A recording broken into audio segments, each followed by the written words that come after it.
तो अभी हम करेंगे श्लोका 5.12। 5.12 श्लोका है, युक्तः कर्म फलं त्यक्त्वा शांतिम् आप्नोति नैष्ठिकम् अयुक्तः कामकारेण फले सक्तो निबध्यते।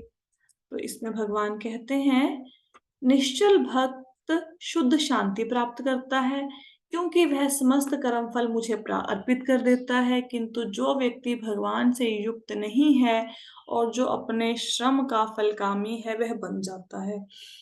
अब इस श्लोक में भगवान कह रहे हैं कि एक ही एक्टिविटी है, जैसे बिजनेस ही करना है तो बिजनेस करने से आप बंधन में भी बंध जाओगे, बिजनेस करने से मुक्त भी हो जाओगे। एक ही एक्टिविटी, आप जॉब कर रहे हो, जॉब करने से बंधन, बंधन मतलब व्हाट, जन्म मृत्यु का बंधन, बंधन में भी फंस सकते हो और जॉब करते करते ही बंधन से मुक्त भी हो सकते हो। एक ही चीज है और एक से दो परिणाम आएंगे एक ही काम को करने से। कैसे दो परिणाम आएंगे?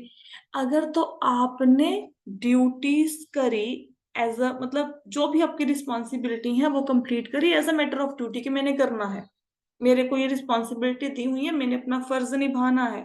हम्म, भगवान की भक्ति करते करते हमने ड्यूटीज को परफॉर्म किया और फलों को भगवान को अर्पित कर दिया। कैसे अर्पित करना है वो हम तरीका डिस्कस कर चुके हैं अभी।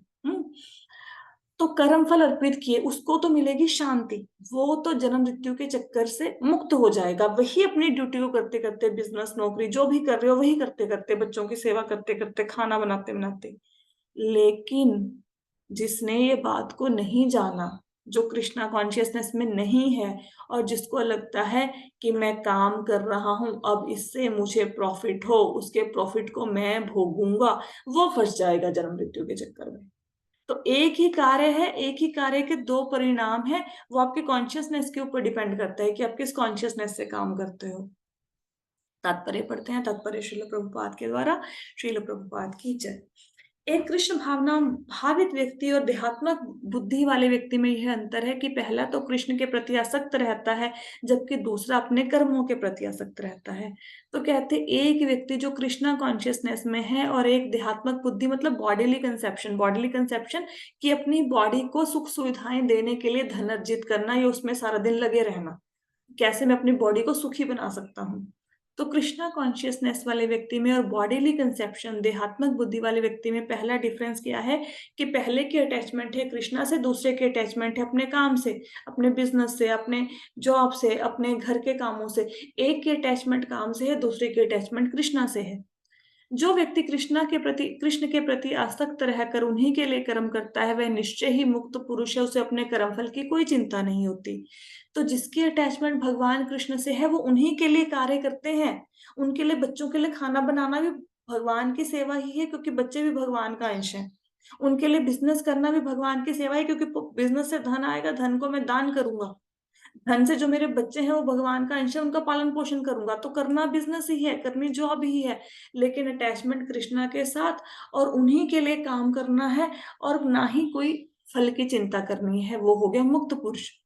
भागवत में किसी कर्म के फल की चिंता का कारण परम सत्य के ज्ञान के बिना द्वैत भाव में रहकर कर्म करना बताया गया है। तो भागवत में क्या बोला गया है कि जस्ट डू योर ड्यूटीज। कोई आपको गिल्ट नहीं होना चाहिए परिणाम के लिए, कोई परिणाम में आपकी अटैचमेंट नहीं होनी चाहिए, कोई रिजल्ट में अटैचमेंट नहीं होनी चाहिए। सत्य क्या है? सत्य भगवान कृष्ण है, बाकी सारी दुनिया माया जाल है, दिखती है लेकिन टेम्परेरी है, परमानेंट नहीं रहने वाली। कृष्ण श्री भगवान है, कृष्ण भावनामृत में कोई द्वैत नहीं रहता। जो कुछ विद्यमान है वह कृष्ण का प्रतिफल है, कृष्ण सर्व मंगलमय है। अतः कृष्ण भावनामृत में संपन्न सारे कार्य परम पद पर हैं, वे दिव्य होते हैं, उनका कोई भौतिक प्रभाव नहीं पड़ता है। तो दो व्यक्ति कार्य कर रहे हैं, एक सीट पर बैठ के एक कंप्यूटर चला रहा है, दूसरी सीट पर बैठ के दूसरा कंप्यूटर चला रहा है। एक कहता है कि ये जो मैंने को कंप्यूटर चलाने का काम है ये भगवान ने दिया है, मैंने ड्यूटी में अपना 100% देना है, मैं कंप्यूटर नहीं चला रहा, मैं तो भगवान की सेवा कर रहा हूँ। दूसरा कह रहा है कंप्यूटर चलाऊंगा, पैसा आएगा, पैसे से मैं अपने बच्चों का पालन पोषण करूंगा, कहीं घूमने जाऊंगा। अब दोनों काम एक ही कर रहे हैं, एक को बंधन नहीं लगेगा, एक को बंधन लगेगा। राइट। एक को टेंशन ही नहीं है कि नौकरी ना रही तो क्या होगा, बिजनेस ना रहा तो क्या होगा, क्यों? क्योंकि उसको पता है भगवान ने सेकंड प्लान रेडी कर रखा है, मैं क्यों टेंशन लूं? ये टेंशन तो भगवान ले रखे है मेरी, तो मैं क्यों टेंशन लूं? तो पहले वाला मुक्त है, दूसरे वाला फंसने वाला बंदा है। तो पहले वाले के कर्म कंप्यूटर चलाना भी उसका दिव्य है, और दूसरे वाला का कर्म क्या है, भौतिक है। इस कारण कृष्ण भावनामृत में जीव शांति से पूरित रहता है, किंतु जो इंद्रिय तृप्ति के लोभ में फंसा रहता है उसे शांति नहीं मिल सकती। यही कृष्ण भावनामृत का रहस्य है।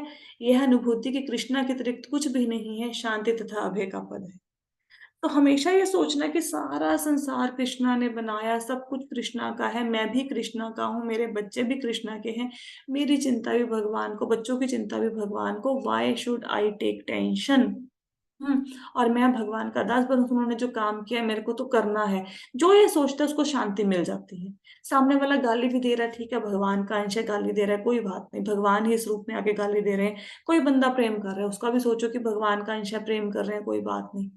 तो सुख दुख लाभ हानि प्रॉफिट लॉस से मुक्त होकर भगवान को सारी टेंशन समर्पित करी, कर्म फल समर्पित किया, सिर्फ अपना काम किया, तो उनको शांति मिलेगी। दूसरे बंदे तो हमेशा प्रॉफिट लॉस की कैलकुलेशन ही करते रहेंगे, नफरत प्रेम की कैलकुलेशन ही करते रहेंगे। Right?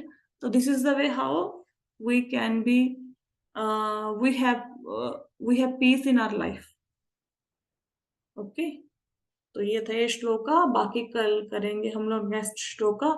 तो कल सब लोगों ने टाइम पे ज्वाइन कर लेना है, कोशिश करेंगे 5 बजे से सेशन हम अपना स्टार्ट कर दें। कोई प्रश्न हुआ, कोई डाउट हुआ तो आप मुझे लिख के भेज दो, हम उस प्रश्न को ले लेंगे कल की क्लास में। अभी क्लास मिस नहीं है करनी है, कल से किसी ने टाइम पे आ जाना। Okay. Hare Krishna. Thank you so much for joining the session.